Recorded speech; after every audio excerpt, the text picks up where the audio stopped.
What if the reason you can't sleep at night isn't insomnia, but God trying to get your attention? What if the restlessness you've been calling old age is actually heaven knocking and you've been too tired to answer? What if right now, this exact second, you're standing at the edge of the most important moment of your life and you almost scrolled past it? Chosen one, this message had to find you now. Not next week. Not when you feel ready. Now.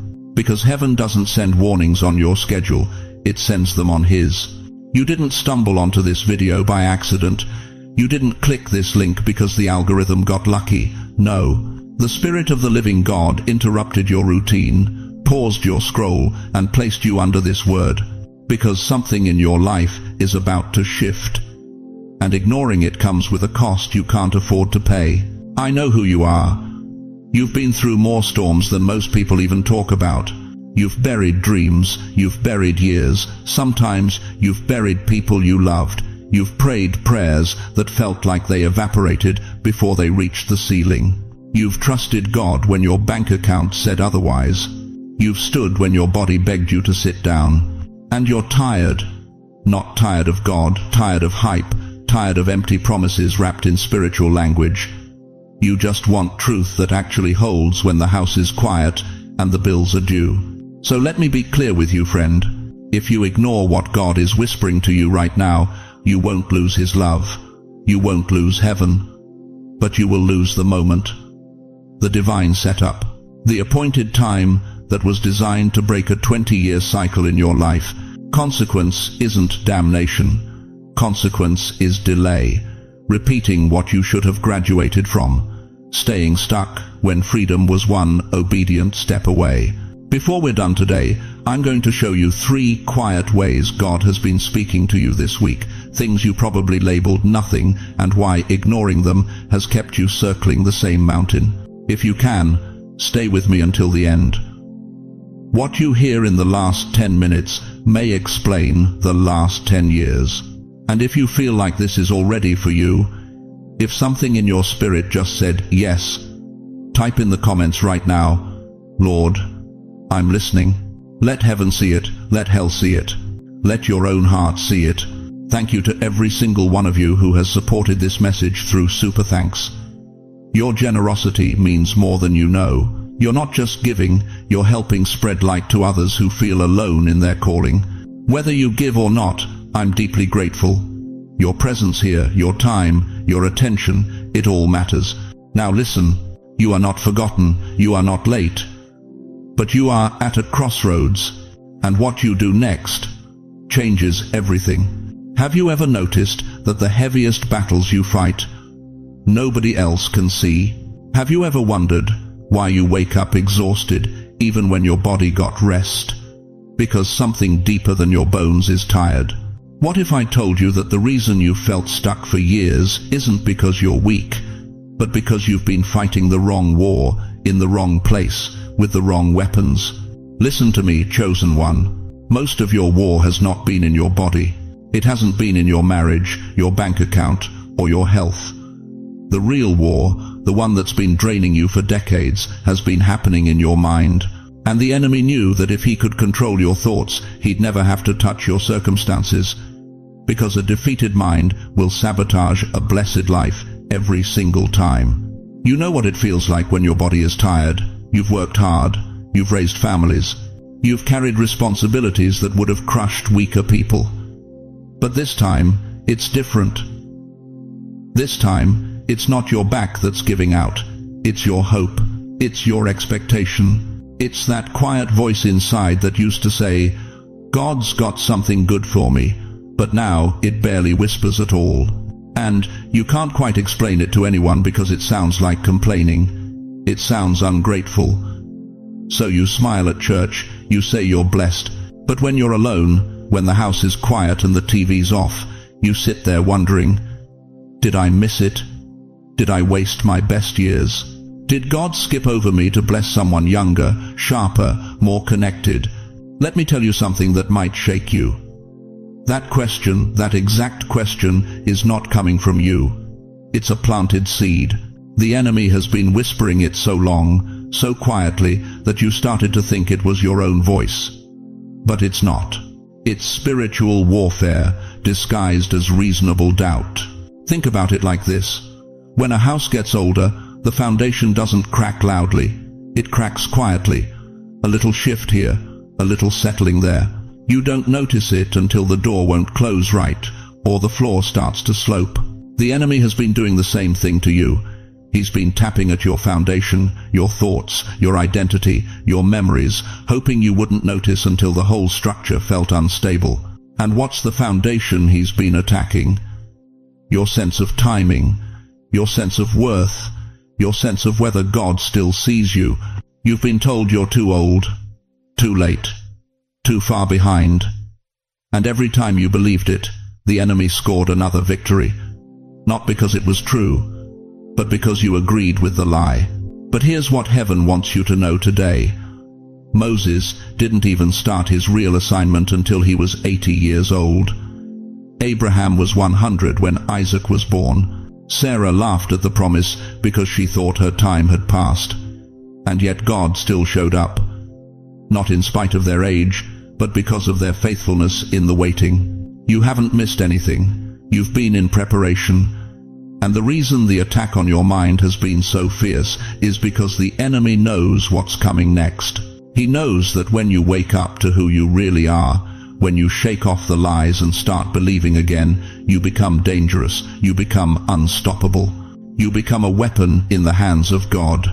Now here's the part I need you to hear carefully. In just a few minutes, I'm going to show you one subtle thought pattern that has been stealing years from your life without you even realizing it. It's the pattern that keeps you stuck, the pattern that keeps you doubting, the pattern that makes you think every open door is too good to be true. And it's the consequence, the real consequence of ignoring the gentle nudges God has been giving you. Because ignoring God's voice doesn't just delay your blessing, it reinforces the enemy's narrative. Every time God whispers, "It's time to move," and you say, "I'm too tired," you're not just staying still. You're teaching your spirit to expect nothing, and a spirit that expects nothing will receive exactly that. But I'm telling you right now, if this is hitting you, don't shut down. Don't retreat into that familiar place where you say, "It's too late for me." That's the lie talking. That's the static. If you can hear my voice right now, if something in your chest is stirring, if tears are starting to form, that's not weakness, that's awakening. And I want you to type 4 words in the comments as a declaration of faith. It's not over. Let your fingers say what your heart is afraid to believe. Let heaven see it. Let hell see it. And most importantly, let your own spirit see it. Because here's the truth. The enemy doesn't want you to know. The battle for your mind is the only battle that matters. Your body can be sick, and God can still heal it. Your bank account can be empty, and God can still fill it. Your relationships can be broken, and God can still restore them. But if your mind believes it's over, if your perspective says you're forgotten, if your thoughts are stuck on a channel with nothing but static, you hear noise, but you don't hear God, then, even when the blessing shows up, you won't have the faith to receive it. The enemy is not just after your body or your money, he's after your perspective. Because whoever controls your perspective controls your direction. And he knows that if he can keep you looking backward at regret, you'll never look forward at destiny.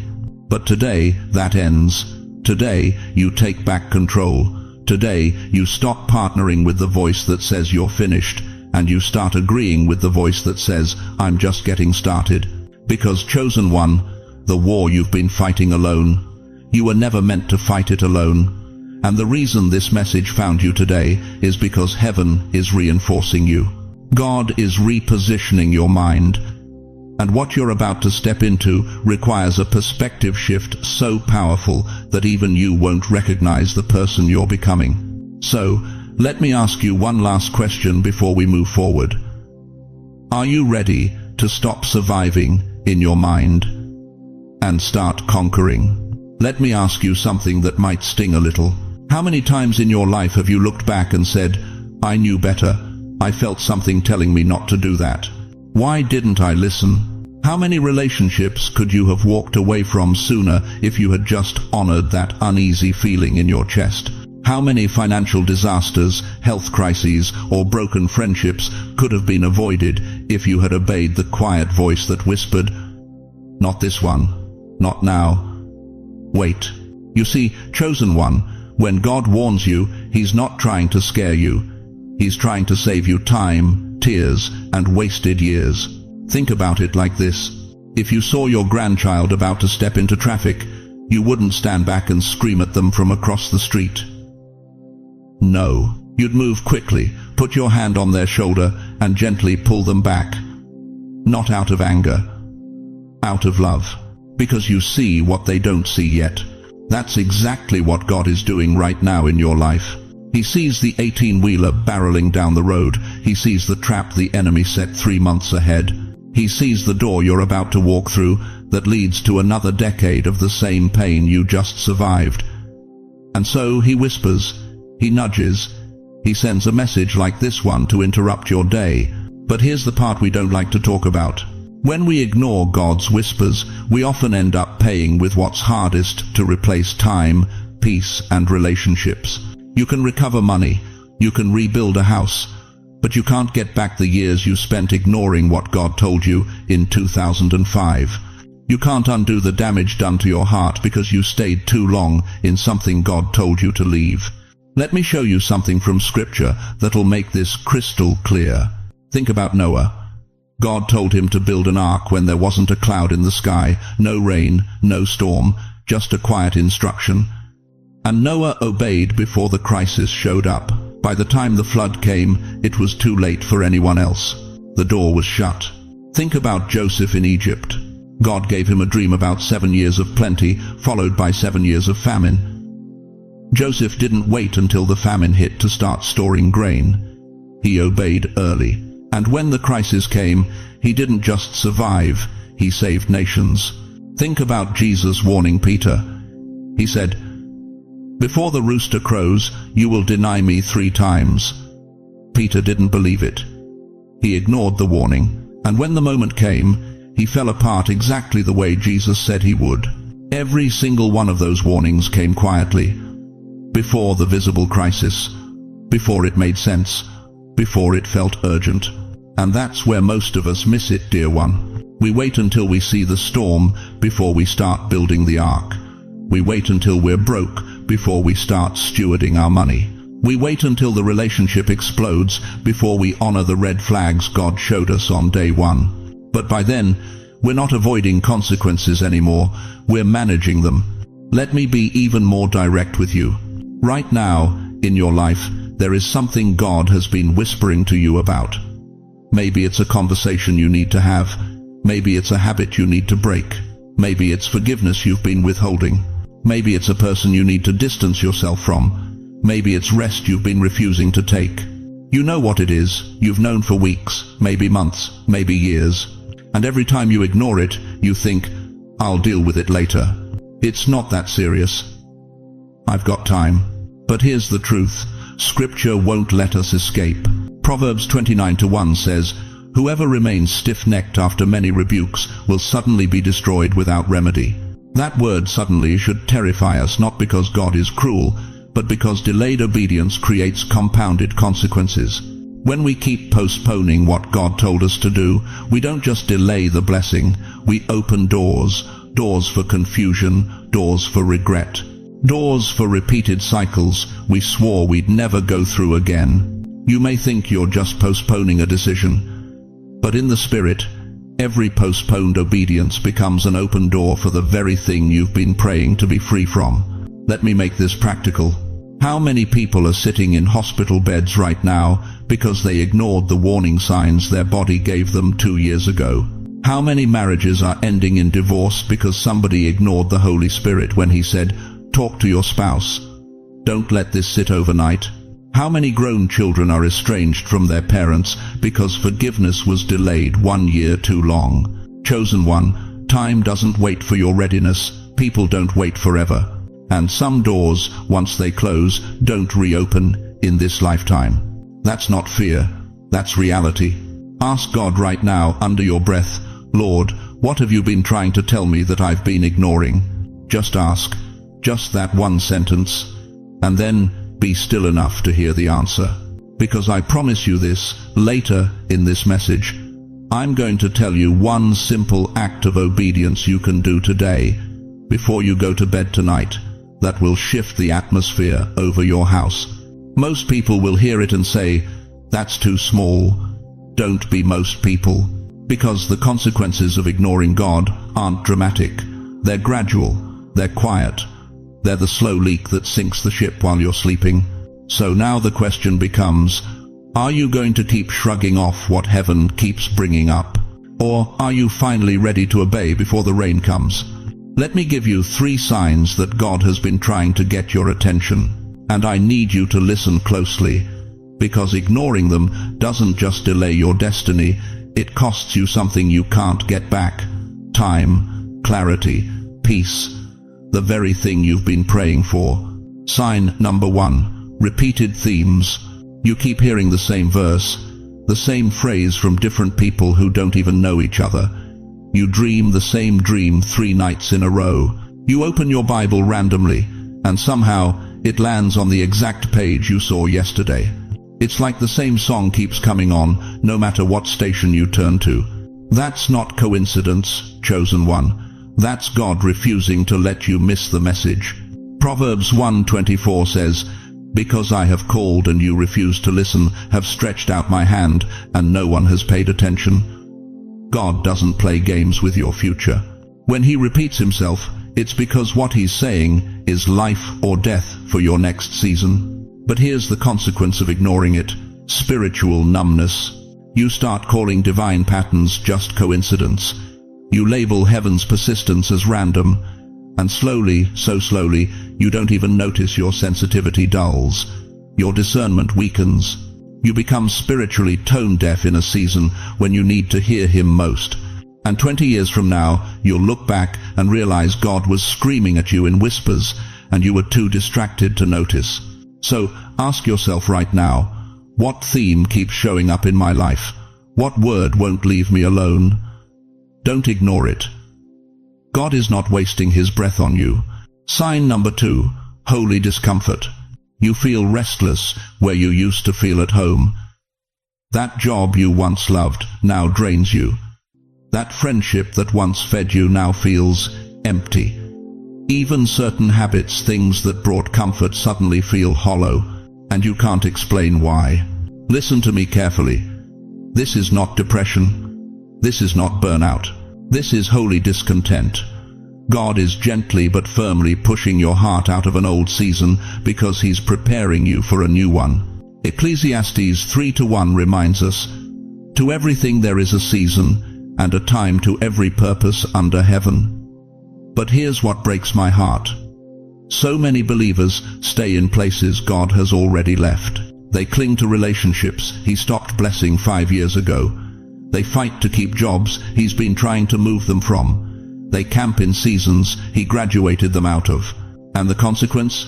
You live in a place God once blessed but no longer breathes on. You work harder and harder but sense less and less of his presence. You pray longer but hear nothing back, because he's not there anymore. He's calling you forward and you're looking backward. That restlessness isn't your enemy, it's your invitation. It's God saying, "What I have for you next requires you to let go of what I gave you then." So tell me, where have you been uncomfortable lately?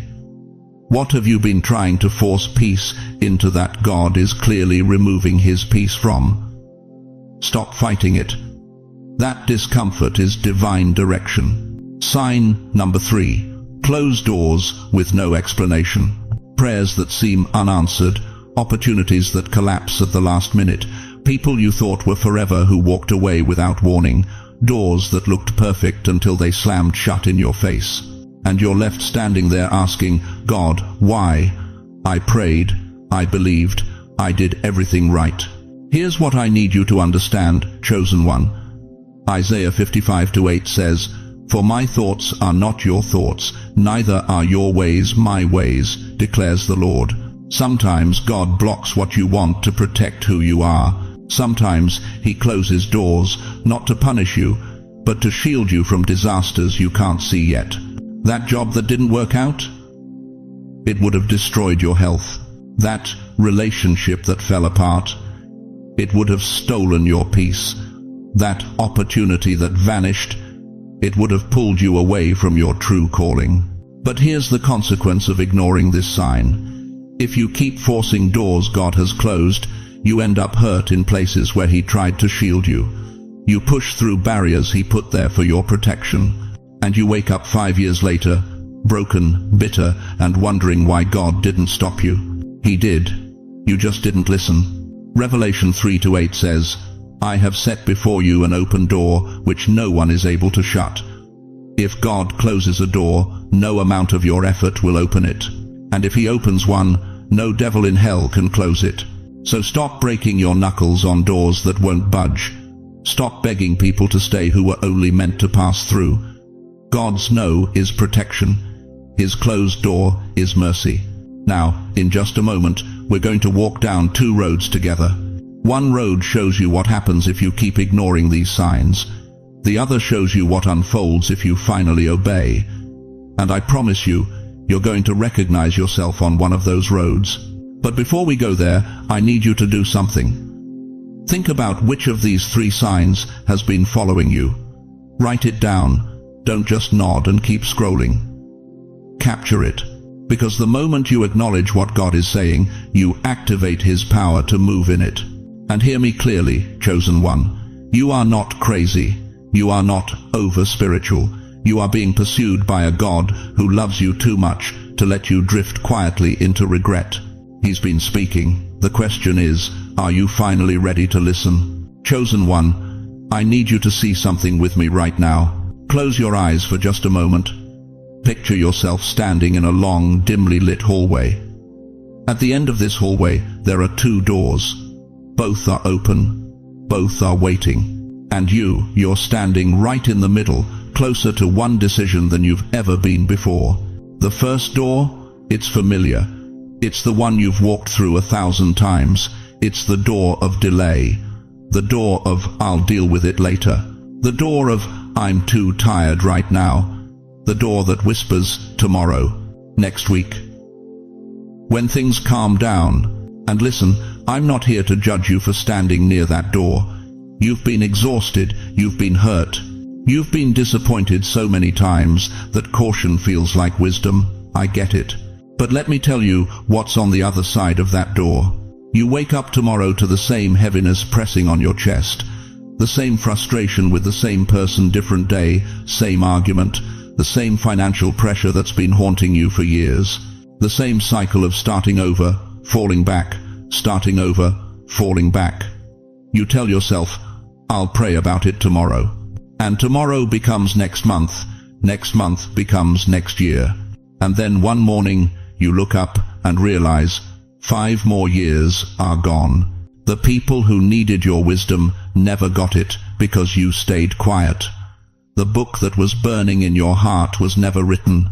The ministry that could have fed hundreds never launched. The apology you should have made 10 years ago is now sitting at a funeral you can't take back. You don't lose your salvation by walking through that door, but you lose your moment. You lose the divine setup. You lose the generation that was supposed to inherit your courage. Proverbs 13:12 says it plainly, hope deferred makes the heart sick. That sickness, it's not just emotional, it's spiritual. It seeps into your sleep, your relationships, your prayers. You start to believe that nothing ever really changes, and that belief becomes a prison you didn't even know you were building. Hell is counting on you to shrug this off, to say, that's not really for me, I'll deal with it when I'm ready. But here's the truth they don't want you to hear. Later is how we lose decades. Now look at the second door. It's smaller, it's narrow, it doesn't look as easy. In fact, it's a little intimidating. This is the door of obedience, the door that requires one uncomfortable phone call, one honest conversation, one decision to let go of the toxic tie you've been dragging for 20 years, one terrifying yes to something that scares you but carries a peace you can't explain. And when you walk through that door, something shifts. You don't just sleep better. Your grandchildren feel the difference. Generational curses that have been recycling through your family for 70 years snap like dry twigs. Conversations at the dinner table change. The atmosphere in your home lightens. People start asking you, "What happened to you? You seem different." You don't have all the answers yet, but you have movement, you have momentum, you have the kind of peace that doesn't make sense to people still sitting in their hallway, staring at both doors. Matthew 7:13-14 says, "Enter through the narrow gate, for wide is the gate and broad is the road that leads to destruction, and many enter through it. But small is the gate, and narrow the road that leads to life, and only a few find it." Chosen one, you are standing at that gate right now. Not metaphorically, not someday, right now. This message, this moment, this decision, it's the gate. And what you do in the next 24 hours will determine which road you walk for the next 24 years. If you're choosing obedience today, if something in your spirit is saying, "I'm done delaying," I need you to type in the comments right now, "I choose the narrow road." Let this be a line in the sand. Let heaven see it. Let your own soul see it. Because when you declare it, you're not just typing words, you're making a covenant, you're stepping through the door. And here's what I need you to do next. Send this message to one person. You know exactly who I'm talking about. The one who keeps saying, "I'll do it later, I'll change when I'm ready, I'll pray about it next week." Send it to them, because later is a thief. And you might be the only voice loud enough to wake them up before another decade disappears. In just a few moments, I'm going to lead you into a prophetic declaration. Words you will speak out loud over yourself. Words that will begin closing one road and opening another. Words that carry the authority of heaven when spoken in faith. You don't want to miss that part, because what you declare in the next few minutes will shift what manifests in the next few months. But before we get there, I need you to understand something. Hell is hoping you shrug this off, hoping you close this video and go back to scrolling, hoping you say, "That was nice," and never act on it. But heaven is hoping you don't. Heaven is leaning forward right now, watching to see if you'll finally step through the narrow door. Angels are standing at attention, waiting for your decision. The Father himself is smiling, saying, "Come on, beloved. I've been preparing this road for you. Walk it.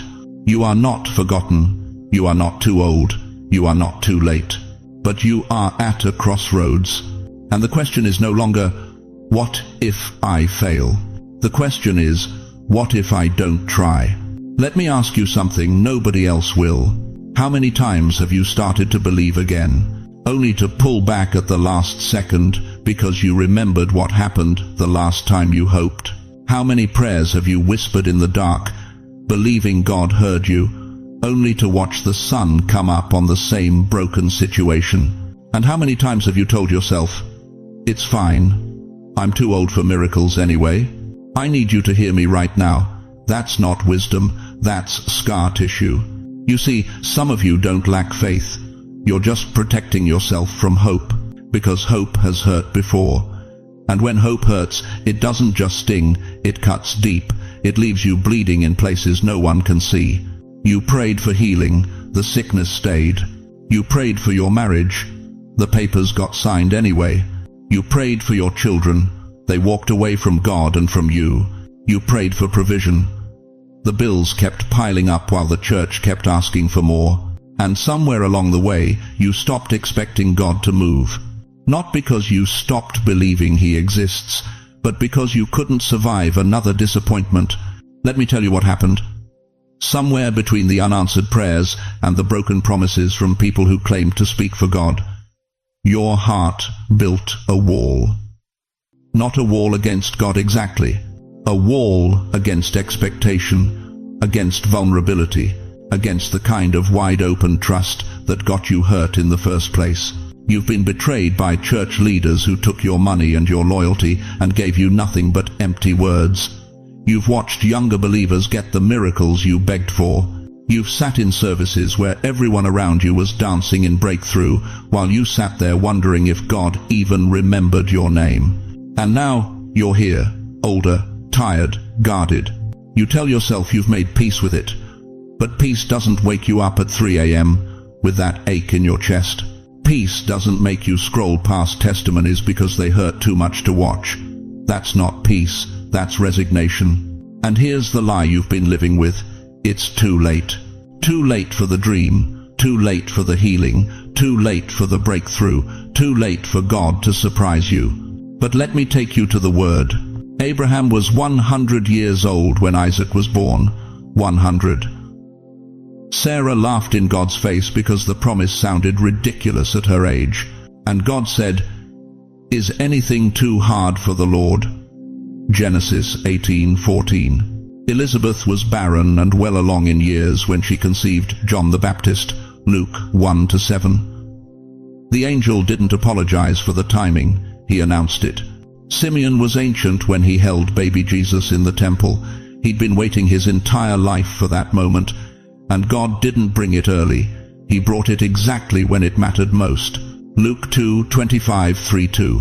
Anna was 84 years old, a widow who'd spent decades in the temple praying and fasting. And she didn't miss the Messiah. She saw him. She prophesied over him. She became part of the story. Luke 2:36-38. God loves late-blooming miracles. Age does not threaten his timeline. Wrinkles don't intimidate him. Your gray hair doesn't make him nervous. You think you're too old, God thinks you're right on time. But here's what's happening. You're standing at the edge of something supernatural, and instead of stepping forward, you're stepping back. Not because you don't believe God can, but because you're terrified he won't. Not for you. Not again. And so you ignore the whisper. You dismiss the nudge. You call it coincidence when God is orchestrating divine appointments right in front of you. But chosen one, let me tell you the real consequence of ignoring God in this season. It's not hell, it's not punishment, it's not him turning his back on you. The greatest consequence of ignoring God is not what you lose out there, it's what slowly dies in here, your expectation, your tenderness, your joy. You become a person who survives but doesn't truly live. You go through the motions but you've lost the fire. You say the right words but your heart has gone silent. And that's what the enemy wants. He doesn't need you to walk away from God. He just needs you to stop expecting God to walk toward you. Before we close today, I'm going to give you one sentence to pray every morning for the next 7 days that will begin to melt that scar tissue around your heart. But first, I need you to do something. Put your hand over your heart right now. Just whisper this. Lord, heal the part of me that stopped expecting you to move. Say it again. Lord, heal the part of me that stopped expecting you to move. I know it stings. I know it brings up memories you've been trying to bury. But the moment it starts to sting a little is usually the moment something deep is finally getting touched. Don't click away when it hurts. That's the scar tissue breaking open. That's hope trying to breathe again. Because what you do with this word in the next 24 hours will determine whether you spend the next year repeating the same cycle or finally breaking free. So, stay with me, because what I'm about to show you next will explain why God had to let some things stay broken, so he could build something better than you ever imagined. What to do today. 3 acts of immediate obedience. Now, listen to me carefully, chosen one. This is not theory. This is not a motivational pep talk you forget by dinner time. What I'm about to give you are 3 acts of immediate obedience that will determine whether you break free or stay chained to the same cycle for another year. Not panic, not frenzy, but obedience, swift, decisive, holy. Because here's the truth, most preachers won't tell you, God doesn't just want your belief, he wants your response. And the consequence of ignoring what he's whispering right now is not hell. It's repetition. It's living the same tired year over and over while heaven watches, waiting for you to finally say yes. So here's what you must do. Today. Not when you feel ready. Not when it's convenient. Today. Act 1. Clean up your words. You need to stop speaking curses over your own future. I know you don't think you're doing it. but you are. Every time you say, "Nothing ever changes for me," you're signing a contract with stagnation. Every time you whisper, "I'm finished," you're building a tombstone while you're still breathing. Every time you sigh and say, "I'm just waiting to die," you're agreeing with the enemy's narrative instead of God's. And here's what breaks my heart: most of you don't even realize you're doing it. It's become background noise. The way you talk to yourself in the bathroom mirror. The way you answer when someone asks how you're doing. "Oh, you know, getting old, just hanging in there." No, stop it, right now. Proverbs 18:21 says, "Death and life are in the power of the tongue," not just spiritual death, actual death. Your words are teaching your body, your mind, and your future what to expect. And if all you've been feeding them is defeat, that's what they'll produce. So here's what you do. Starting today, you catch yourself. Every single time one of those phrases tries to crawl out of your mouth, you stop it, and you replace it. Instead of "Nothing ever changes," you say, "God still has work for me." Instead of "I'm finished," you say, "My latter days can be greater than my former days." Instead of "I'm just waiting to die," you say, "I'm waiting for God's next assignment." You think this sounds simple? It is. But simple doesn't mean weak. This is spiritual warfare at the most intimate level. You are literally rewriting the script the enemy handed you.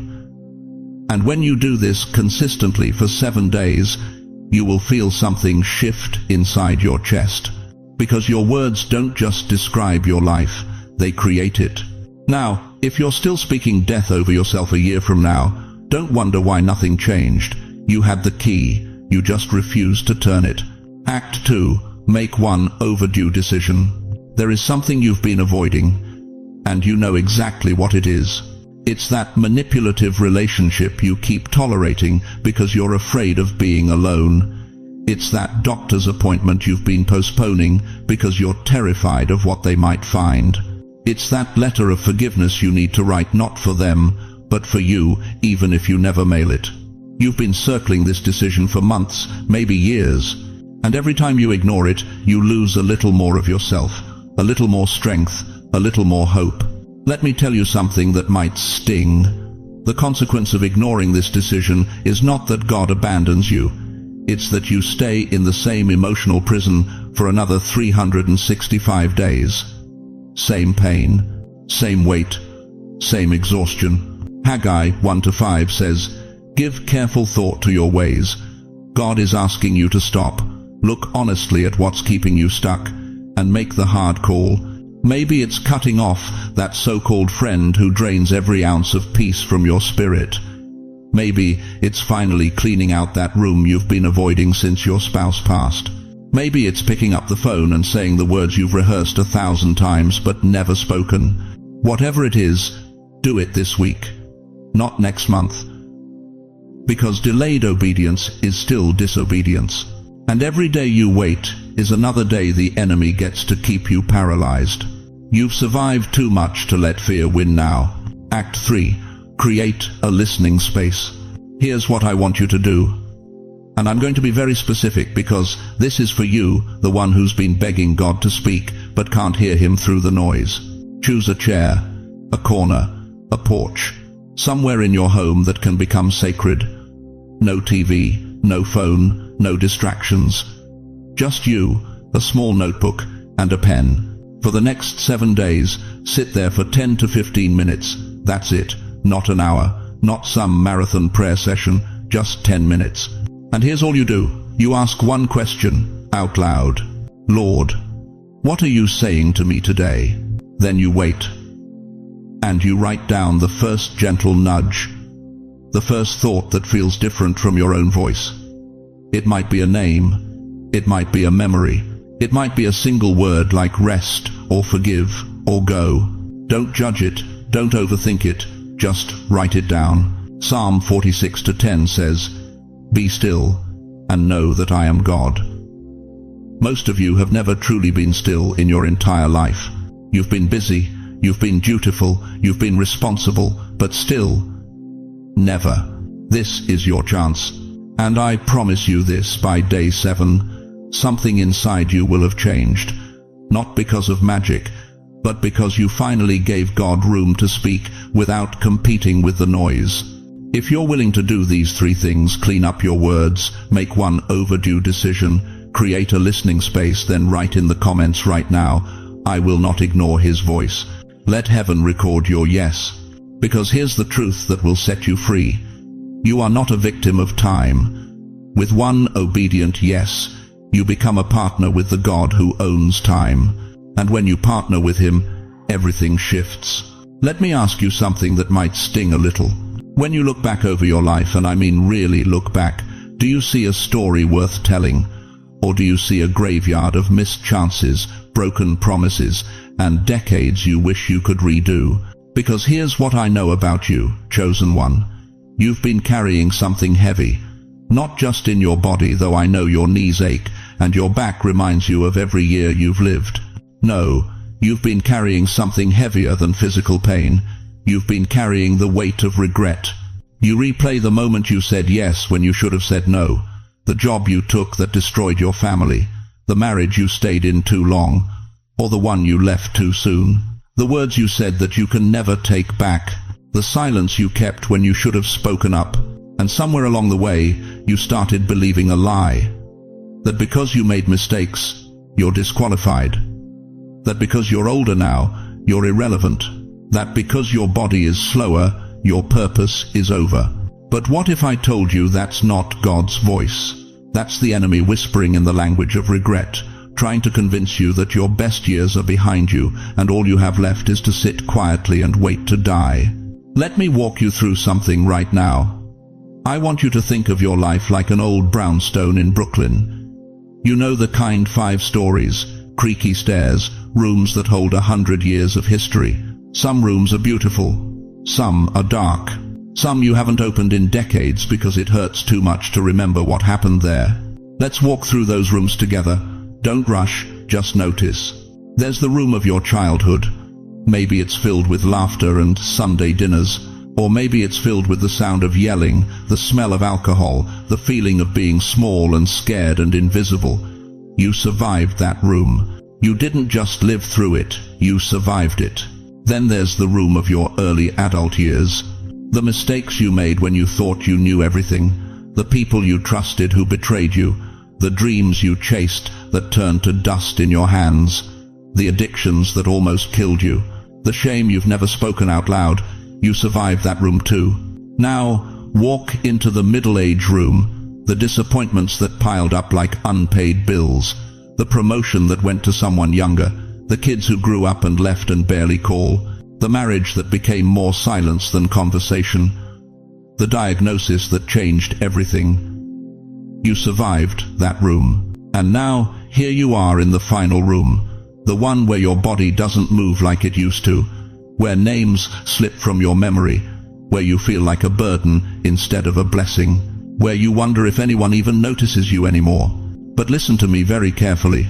Every single one of those rooms, every wound, every scar, every year you thought was wasted, the enemy meant it for harm. But God can still use it for wisdom, for compassion, for authority. Romans 8:28 doesn't say some things work together for good. It says all things, every betrayal, every loss, every tear you cried in secret, every night you wanted to give up but didn't, all of it. Your scars are not just memories, chosen one, they are credentials. They are proof that you have been through battles other people only read about. They are evidence that when life knocked you down, you got back up. And that makes you dangerous to the kingdom of darkness. You think you're empty. You think you have nothing left to give. But spiritually, you're like a warehouse in Brooklyn, packed floor to ceiling, with stories, survival tips, and lessons that the next generation desperately needs. That young woman struggling with addiction, you know how to beat it because you did. That man drowning in depression, you know what it takes to keep breathing when hope feels gone because you lived it. That family about to fall apart, you know how to hold on when everything says let go because you survived it. Before we're done today, I'm going to show you how one simple testimony from your life, told to the right person at the right time, can break a generational chain that's been running in your family for 40 years. But here's the consequence of ignoring what God is whispering to you right now.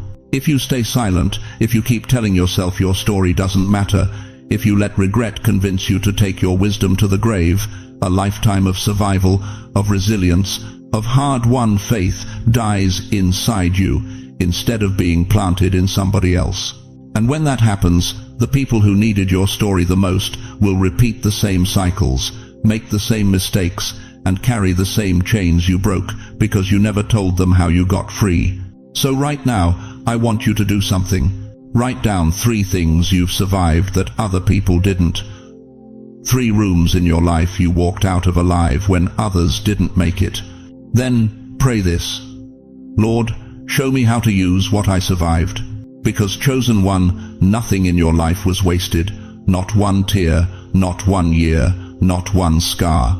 And the question is no longer whether your story matters. The question is, will you let God use it before it's too late? Let me tell you something they won't say out loud in church. You think nobody's paying attention anymore. You think because you're older, because you're not on the platform, because you don't lead the prayer meetings like you used to, that your faith doesn't matter as much. You think you can coast now. You think you can shut down, pull back, stop believing for the impossible. But chosen one, let me pull back the curtain on something that's happening right now, in your own home, in your neighborhood, even in the pews behind you. People are watching you, not casually, not politely. They're studying you. Your grandchildren, they're not just listening to your stories about the old days. They're watching how you handle the bills when Social Security doesn't stretch far enough. They're watching how you talk about people who hurt you 30 years ago. They're watching whether you still pray when nobody's around to see it. Your neighbors, they see you more than you think. They notice when you're kind after a hard diagnosis. They notice when you bless instead of curse. They notice when you keep going to church even though your knees scream every time you stand up. And those younger believers in your congregation, the ones who think they're invisible, they're not looking at the pastor, they're looking at you. Because the pastor gets paid to have faith. But you're still choosing it when it costs you something. Here's what the enemy doesn't want you to know. Your life is a living sermon, and somebody's waiting to see how it ends. The Bible says it in Hebrews 12:1. Therefore, since we are surrounded by so great a cloud of witnesses, you think that's just about heaven? No, it's about earth too. It's about the people in your own bloodline who are watching to see if this faith thing is real when you're tired, when you're broke, when you're alone. And here's where it gets serious. When you ignore God's invitations, when He whispers, forgive that person, and you say, I'm too old to let it go now, someone watching you learns that bitterness is acceptable. When He says, bless that younger person with encouragement, and you stay silent because you're tired of pouring out, they learn that shutting down is normal. But when you obey, when you choose to speak life even when your body's failing, when you forgive even when they don't deserve it, when you give even when your budget's tight, you become a blueprint, a roadmap, a lighthouse. And that's the metaphor I want you to hold on to. You may feel like an old rusted lighthouse on a forgotten pier, paint peeling, light flickering. Nobody comes to visit anymore. But let me tell you what's true. People are still steering their boats by your light. They're navigating storms you'll never know about because they saw how you made it through yours. They're avoiding rocks you warned them about with your life, not just your words. They're finding harbor because your light, dim as you think it is, still shines. The Apostle Paul knew this. That's why he told Timothy in 2 Timothy 1-5, I am reminded of your sincere faith, which first lived in your grandmother Lois and in your mother Eunice. 3 generations, 1 legacy of faith.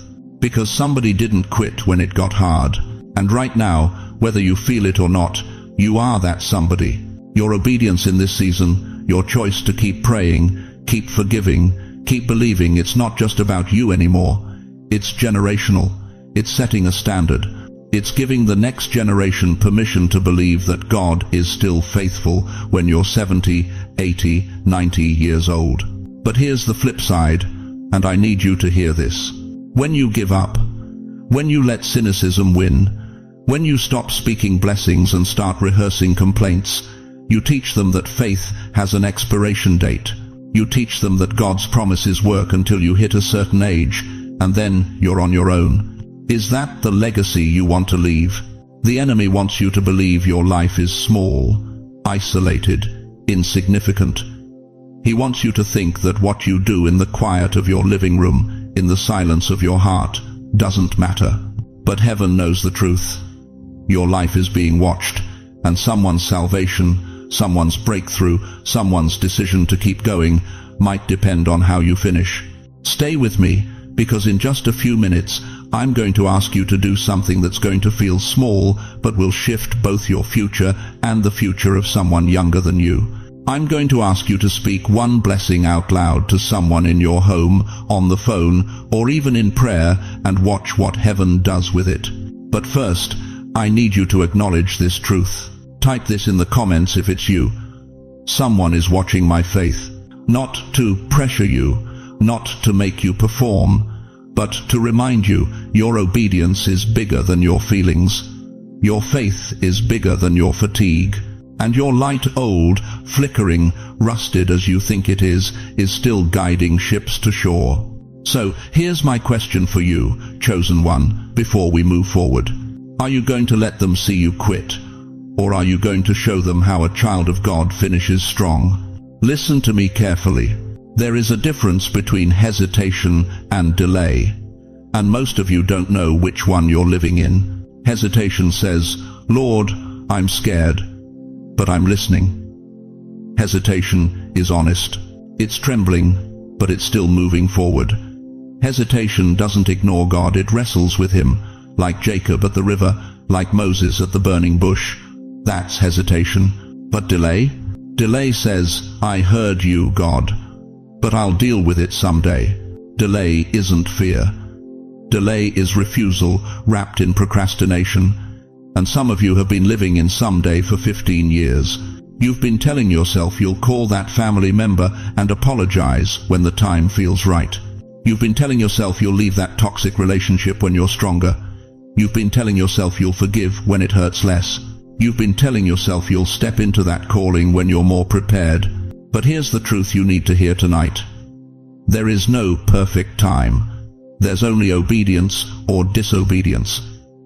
And delayed obedience is just disobedience in slow motion.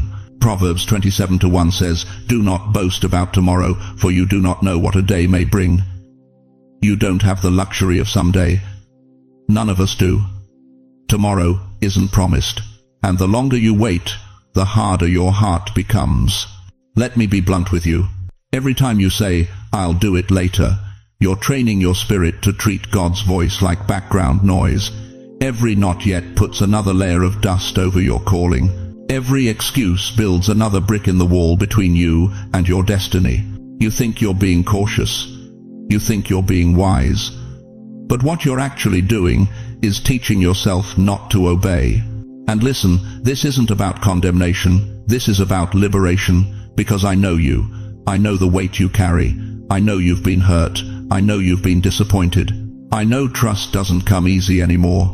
But God is asking you tonight, how long will you punish your future for what your past did to you?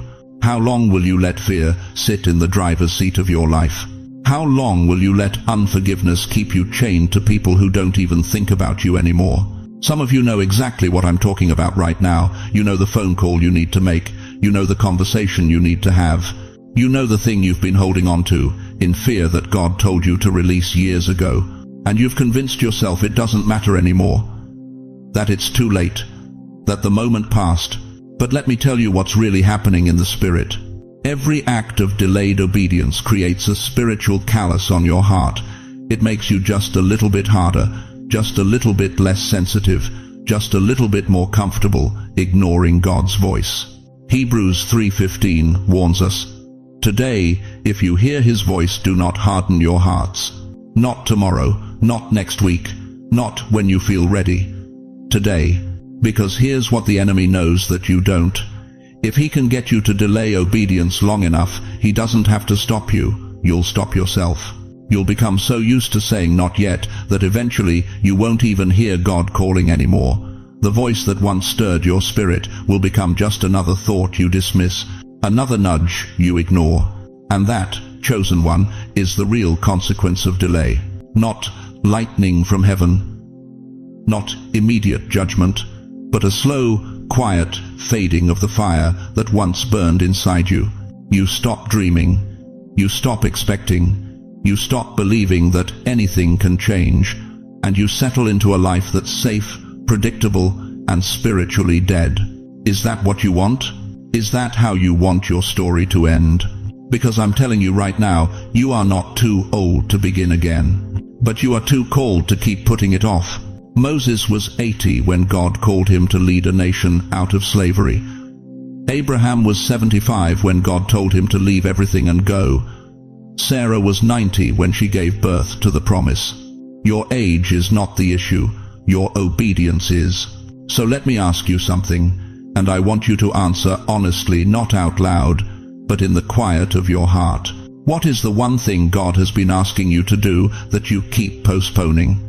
What is the one conversation, the one decision, the one act of obedience that keeps showing up in your prayers, in your thoughts, in your quiet moments, and you keep pushing it away? You know what it is. And tonight, that delay ends. In just a few minutes, I'm going to lead you in a very specific personal prayer where you and God name that one area, where you stop running, where you stop making excuses, where you finally say, "Yes, Lord," tonight. But before we get there, I need to know you're serious. If you know there's something you've been putting off for years, something God has been speaking to you about again and again, I want you to be brave right now and type these 3 words in the comments: no more delay. Say it even if your hands shake. Say it even if you don't know how you're going to do it. Say it even if fear is screaming in your ear. Because the moment you say it, something breaks in the spirit. You are not forgotten. You are not disqualified. But you are running out of time to play it safe. So, the question is, will you obey tonight? Or will you add one more layer of dust to the calling God placed on your life? Chosen one, listen to me carefully. What good is a revelation if it evaporates by morning? What good is conviction if it dies the moment you close this video? You've been inspired before. You've felt the fire before. You've wiped tears and said Amen before. And then Monday came. The bills came. The old patterns came back. And the moment faded. Not this time. Tonight, we're not just going to feel something. We're going to lock something in. We're going to make a covenant. Not with me, not with a program, with God Himself, for 7 days, just 7. Not a year, not a lifetime commitment you'll break by Thursday. 7 focused, intentional, all-in days where you give God your full attention like your life depends on it. Because in many ways, it does. The Bible says in Hebrews 3:15, "Today, if you hear His voice, do not harden your hearts." Notice that word, today. Not tomorrow, not when you feel stronger. Today, right now. God is offering you a moment, a window, a divine setup. And that window doesn't stay open forever. You've already heard 3 ways God has been whispering to you. You've already seen how ignoring His voice hasn't protected you, it's delayed you. You've already felt the weight of this message pressing on your chest. Now the question is, what are you going to do with it? Because here's the truth most preachers won't tell you. Inspiration without application is just entertainment. Conviction without commitment is just emotion. And emotion fades. Always.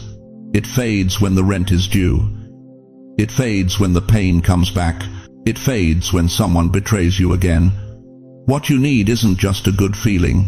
What you need is a covenant, a sacred agreement between you and heaven that says, for the next 7 days, I will not ignore you. I will not scroll past you. I will not let my circumstances shout louder than your whisper. Let me be clear, this is not superstition. This is not spiritual gimmickry. This is focused obedience.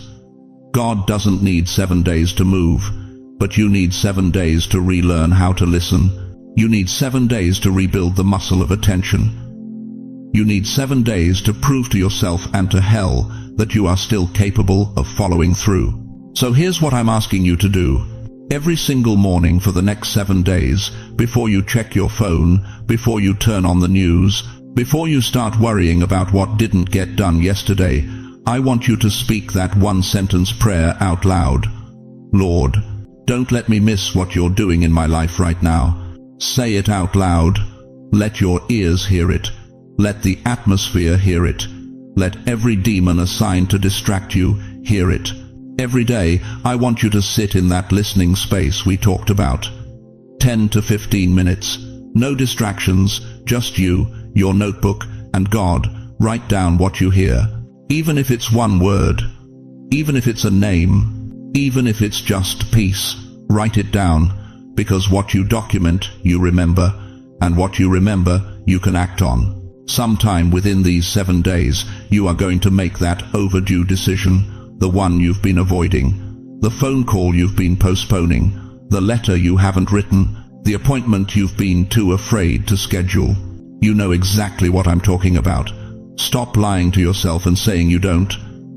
God has been nudging you toward that one thing for months, maybe years. This week, you do it. No excuses. No, I'll pray about it more. You've prayed enough. Now, you move. And, at least once during these 7 days, you are going to share one testimony from your life with someone who needs it. Not a sermon, not advice. A testimony. Tell them about a time God showed up when you thought He forgot you. Tell them about the door that opened when you stopped forcing it. Tell them about the miracle that happened after you surrendered. Someone around you is dying for hope, and your story might be the oxygen they need to keep breathing. Here's what I know. Heaven doesn't just respond to big talent. Heaven doesn't just respond to perfect prayers or flawless faith. Heaven responds to consistent attention. For the next 7 days, give God your attention like your breakthrough depends on it. Because it does. Now, before we close, I need to know who's in. This isn't a casual "I'll try." This is a covenant. If you're ready to commit to 7 days of intentional, focused, uninterrupted obedience to God's voice, type in the comments right now, "I'm in for 7. You're not promising perfection. You're promising attention. Let heaven see it. Let your own heart see it. Let the enemy see it and tremble. Because at the very end of this message, I'm going to pronounce a blessing over everyone who chooses to join this 7-day covenant. Don't leave before you hear it. Don't miss that moment. You are not forgotten. You are not too old. You are not too late. But you are at a crossroads, and the choice you make in the next 60 seconds will determine whether this was just another video you watched, or the moment everything changed. Now, are you ready to hear what God is about to release over your life?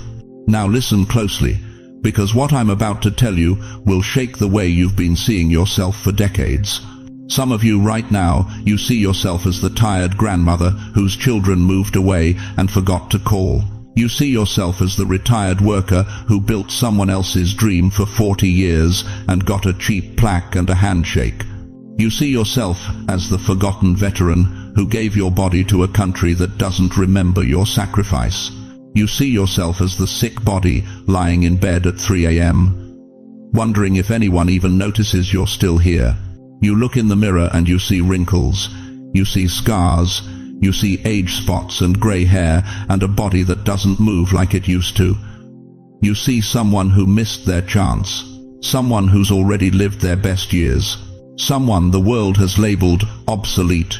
But chosen one. That's not what heaven sees.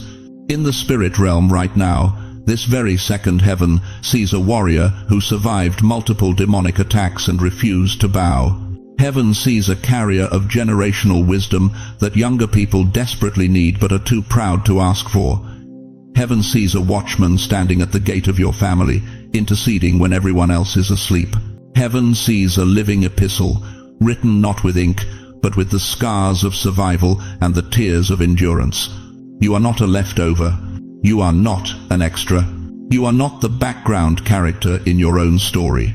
The enemy has spent years whispering lies over you, trying to convince you that because your body aged, your assignment expired, that because your season changed, your value decreased, that because people stopped calling, God stopped caring. And if you're honest, you've believed some of it. You've internalized the rejection. You've swallowed the narrative that you're just waiting to die. But 2 Corinthians 4:16 says, though our outer self is wasting away, our inner self is being renewed day by day, not year by year, day by day. That means right now, even as your body carries the weight of decades, your spirit is being rebuilt with fresh strength, fresh fire, fresh authority. Heaven doesn't measure you by how fast you walk anymore. Heaven measures you by how deep you trust. And chosen one, after everything you've survived, your trust carries more weight than 1,000 sermons preached by people who've never been tested. Let me paint you a picture. The image you hold of yourself is like an old faded photograph, cracked, yellowed, barely recognizable. But heaven has a high-resolution portrait of who you really are in Christ. And in that portrait, you're not fading. You're glowing. You're not finished. You're being unveiled. You're not forgotten. You're being positioned for the final and most powerful chapter of your life. This is not hype. This is prophetic truth. The reason you felt invisible lately is because God has been hiding you. Not punishing you, hiding you. Just like David was hidden in the cave before he wore the crown. Just like Jesus was hidden in Nazareth for 30 years before he walked on water. Hiddenness is not rejection. Hiddenness is preparation. And now, the season of hiding is ending. God is about to pull back the curtain and reveal what He's been doing in you while no one was watching. The prayers you prayed in secret are about to produce public fruit. The tears you cried alone are about to water a harvest that will feed your children's children. The sacrifice you made in silence is about to speak louder than any noise the enemy ever made against you. But here's the dangerous part: if you keep agreeing with the lies, if you keep calling yourself what heaven never called you, you will live under a false identity until you die. You'll spend your final years believing you're a burden when God says you're a blessing, believing you're weak when God says you're a weapon, believing you're forgotten when God says you're about to be featured. The consequence of ignoring God's voice isn't hell. The consequence is living under a name He never gave you. Tonight, that ends. I want you to do something right now. I want you to speak to yourself by name. Yes, out loud. Say your own name like you're talking to your younger self. The version of you who was afraid. The version of you who didn't know if you'd make it. And I want you to say this: I am still chosen. Say it again, louder this time. I am still chosen. Write it in the comments, screenshot this moment. Write it on paper and tape it to your mirror. Because when you declare your identity in faith, demons have to flee and angels have to respond. Psalm 92:14 says, they still bear fruit in old age. They are ever full of sap and green. That's you. Still bearing fruit. Still full of life. Still green in the spirit, even if your body feels brown and brittle. God didn't bring you this far to waste you now.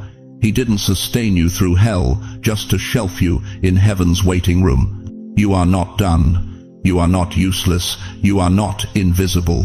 You are a carrier of fire that this generation needs to survive what's coming. So here's my question for you, and I need you to answer this honestly in your heart. If heaven sees you as chosen, anointed, and still dangerous to the kingdom of darkness, why are you still agreeing with the voice that calls you forgotten? Because what you believe about yourself determines what you receive from God. And right now, heaven is trying to hand you keys to unlock doors you thought were sealed forever. But you can't receive keys if your hands are holding onto old identities. Let them go. Let the lies go. Let the shame go. Let the label of too old go. Because the next part of this message is going to show you exactly what God is about to release into your life, and you need to be standing in your true identity to carry it. Chosen one, We've walked a long road together in these moments, and before you close this page, before you return to the noise of the world, I need you to hold on to 3 truths like lifelines. First, you are not here by accident. Heaven orchestrated this divine interruption because your appointed time has come. What you've been waiting for, praying for, crying for in secret is closer than you think. Second, the way you see yourself is not the way heaven sees you. You are not forgotten. You are not finished. You are not invisible. You are a warrior, a watchman, a carrier of generational blessing, and God is not done writing your story. Third, ignoring what God is saying right now doesn't cost you heaven, but it costs you momentum. It costs you breakthrough. It costs you the divine setup that was designed specifically for this season of your life. The question I leave with you tonight is this: what will you do with what you just heard? Will you let it fade like every other sermon you've consumed and forgotten? Or will you let it penetrate so deep that when you wake up tomorrow morning, something inside you has fundamentally shifted? Because God didn't bring you here just to feel good for 20 minutes. He brought you here to break a cycle, to reclaim your identity, to step into what's already been prepared. And I want you to know something: you are not alone in this. God is still moving. He is still speaking. He is still working behind the scenes in ways you cannot see yet. And there is a community right here, right now, ready to stand with you, pray with you, and believe with you when your own faith feels weak. So if this word touched you, if something in your spirit came alive, don't keep it to yourself. Drop a comment below. Tell us your name. Tell us your city. Let us pray for you. Ask your questions. Share your testimony. Because when you speak it out loud, you break the power of silence and shame. And when others see your courage, it gives them permission to step forward too. And if you know someone, a parent, a friend, a neighbor who needs to hear this, share it with them. Not because you're being pushy, but because love shares what heals. You might be the vessel God uses to reach someone who's one step away from giving up. Before we close, let me pray over you. And I mean this with everything in me. Heavenly Father, I stand in the gap right now for every person under the sound of this voice. I thank you that you are not a God of accidents or coincidences. You orchestrated this moment. You knew they would be here. You knew they needed this word. Lord, I pray for the weary grandmother who feels invisible. Let her feel your arms around her tonight. I pray for the retired worker who wonders if their life mattered. Remind them that you waste nothing, and every seed they planted is about to bear fruit. I pray for the veteran whose body aches with the weight of service. Heal them, honor them, and let them know their sacrifice was seen by heaven. God, break every lie they've believed about themselves. Shatter the label of too old, too late, too broken. Replace it with your truth: chosen, anointed, still dangerous to the kingdom of darkness. I pray for divine acceleration. What should take years, let it happen in weeks. What felt impossible, let it bow before your power. Open doors no man can shut. Release provision where there's been lack. Restore relationships that seemed dead. Breathe life into dreams they buried. And Father, give them peace tonight. Not the peace the world gives, but the peace that surpasses understanding. The kind of peace that lets them sleep deeply, knowing you've got them. The kind of peace that makes them wake up tomorrow with fresh hope and renewed strength. We seal this prayer in the mighty name of Jesus. Amen. Thank you for staying with me through this entire message. I know your time is valuable, and I don't take it lightly. If you haven't already, please subscribe to this channel so you don't miss what God releases next. Because this is just the beginning. You are loved. You are seen. You are still chosen. Now go forward in that truth, and let heaven watch you walk in it.